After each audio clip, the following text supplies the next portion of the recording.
Balita ngayong araw mga boss, Joshua Pasio matapos manalo via submission sa round 1 at nadepensahan ng kanyang One Championship strawweight belt. Nabigyan po siya ng bonus na $50,000 mga boss o mahigit 3 million pesos. So ganyan po kalaki ang performance bonus sa One Championship.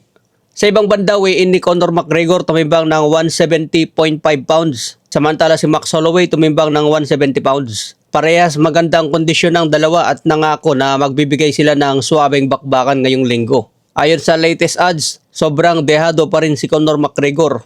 Inaasahan agad ang panalo ni Max Holloway dito. Sa unang laban nila panalo si McGregor pero iba na ngayong rematch dahil mas aktibo si Max Holloway. Samantala si McGregor nagka-injury sa huling laban niya at matagal pang nabakante.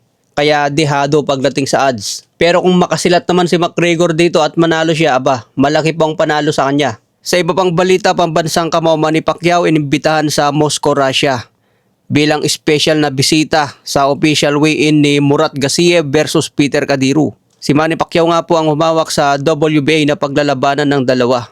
Dumalo si Manny Pacquiao dyan mga boss bilang Vice President ng International Boxing Association o AIBA. Kaya tungkulin niya bilang opisyal ng organisasyon na pangunahan at ipromote ang malalaking laban gaya nito.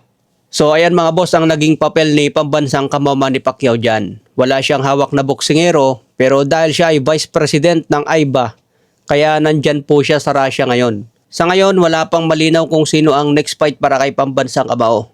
Naghahanap pa sila ng quality opponent mga boss para ngayong September or October. Kaya abangan po natin ang update. Sa ibang banda, Sebastian Fundora bad trip nga po dahil mas inuna pa ang mandatory kumpara sa mga gusto niyang laban tulad ni Jaron Ennis. Pero wala naman daw magagawa si Sebastian Fundora dahil utos ng WBC na kailangan niya muna labanan ang kanyang mandatory challenger. Kung si Fundora lang umano ang masusunod, gusto niya agad sagupain si Jaron Ennis next fight. Pero wala raw siyang magagawa mga boss dahil ganyan ang boxing. Samantala, Devin Haney binunyag kung bakit tinanggihan ang laban kay Rolando Romero. Sabi ni Devin Haney maganda yung offer kay Romero, malaki ang kita. Pero noong tinignan raw ni Devin Haney yung gastos, kunwari 10 million ang offer sa kanya, pero yung gastos naman ay 9 million, kaya wala raw kwenta yung offer na 10 million mga boss. Napakalaki naman nagagastosin ni Devin Haney kung aabot ng 9 million dollars. Si Lomachenko nga dati tinatanggap niyang laban kahit 3.5 million lang.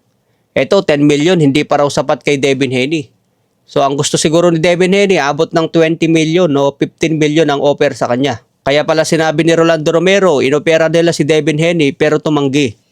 Ito ang sinasabi niya sa kanyang press con na naduwag daw sa kanya si Devin Haney. Sa ibang banda, Tyson Fury laban po niya sa Thailand. Bibigyan po sila ng Meta WBC humanitarian belt. Dahil ang kikita niya po sa laban ni Tyson Fury sa Thailand ay idodonate sa charity. Laban ni Fury sa Thailand ngayong July 24.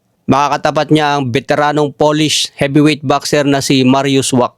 Okay mga boss, yan lang muna ang balita natin ngayong araw. Follow for more updates.